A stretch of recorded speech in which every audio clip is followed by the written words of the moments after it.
Okay, so you're going to actually be able to learn about this strategy today that I have been using for a long time, but I never really knew I was using it. I just kind of put it together like, yeah, this is actually what I'm doing.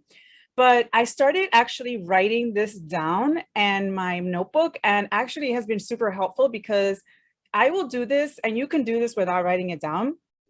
And that's fine. You can actually do that, or you can do it while you are writing, which I strongly recommend.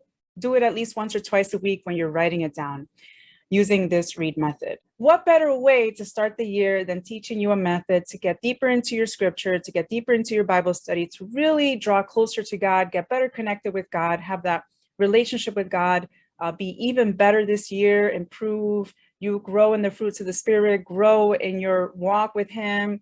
And if you're not a Christian, or if you're just kind of wondering and stepped into this channel or podcast station, maybe this will help you to get you started too. It's a very easy method to use. So, all right, without further ado, here we go. Enjoy. Okay, so this is the R.E.A.D method. R for read, E for engage, A for apply, and D for decide and do. Let's take an example. One morning, I read Ezekiel 37, verse 1 through 14, the valley of dry bones. So next to R, I would write the scripture. And if you have a title, write a title. Sometimes you're reading just parts of the scriptures. You may not have a title, and that's okay. For E, it's engage. So what does that mean? You're engaging with the scripture. You're writing down notes. You are writing down your thoughts. You're writing down questions, engaging. For example, I wrote down a part of a scripture where God said to Ezekiel, prophesy to these dry bones. And I wrote here, well, God is telling Ezekiel what to do. And what was Ezekiel's reaction? My thoughts were that Ezekiel obeyed. And I also wrote some other thoughts. Did Ezekiel doubt? What went through his mind? Did this command sound ridiculous to him? What do I think initially about this command? And I wrote, wow, amazing. The power of God to resurrect these dry bones reminds me of the resurrection of Jesus. So apply. I went ahead and started applying it to my life. So I put, well, I initially thought that this command was a little bit impossible, actually a little ridiculous myself. I thought it was impossible to fulfill before I was reminded of God's amazing power. So then I wrote here, I need to meditate on my doubtful heart. I need to kind of take a look at it, right? Whenever I doubt, because I need to remember the power of God.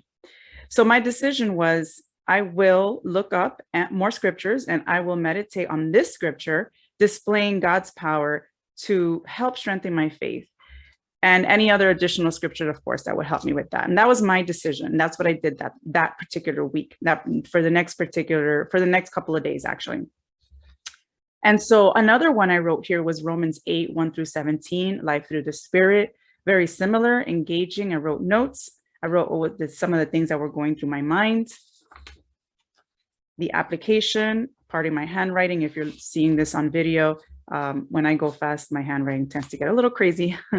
Applying. So I applied from verse 12. I wrote a verse there. It says, therefore, I have an obligation, but it is not to my body or flesh for what my body or flesh desires. It's to what the Spirit desires. So that's part of what I got from the scripture.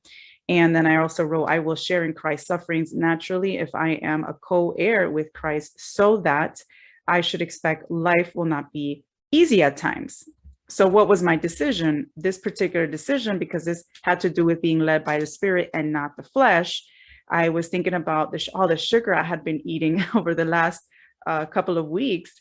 And I wrote here, one thing that my body desires more lately is that is not led by the Spirit is finding comfort and momentary joy. And that was the problem, right? Momentary joy and comfort. That was an emotional thing in foods with high sugar. So not only is high sugar bad for you, but when you're applying it, because when you're eating it because of emotions, that's probably not good. So I put here for my decision, because of this, starting today and post Thanksgiving. And again, this was right before Thanksgiving. I don't know if I mentioned, but this was before Thanksgiving. I did this right before. I will not eat desserts or sweets and high sugar, and I'll have alternatives instead. So that was another one. And if you keep going here, I have a few more. There's one more here that I want to show you. 1 Corinthians 10, verse 12, verse 1 through 22, warnings from Israel's history. And I did something very similar where I engaged with the scripture. I wrote down notes, I wrote down questions, and then I applied, and then I decided as well. So that is what I wanted to show you. Here's my decision here somewhere. Actually, I wrote another one here, the need for self-discipline. That was another one I almost forgot to mention, but there's a few here that I wanted to point out as examples. So this is the R.E.A.D method. R.E.A.D, again, R for read, E for engage, A for apply, and D for decide and do.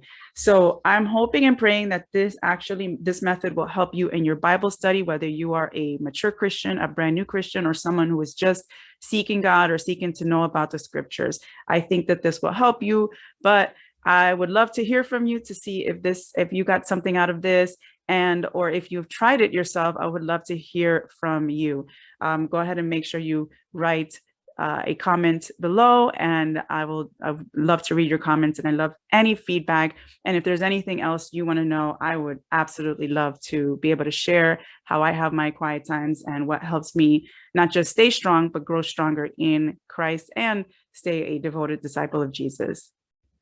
Thank you so much for listening today, and I'll see you in the next one.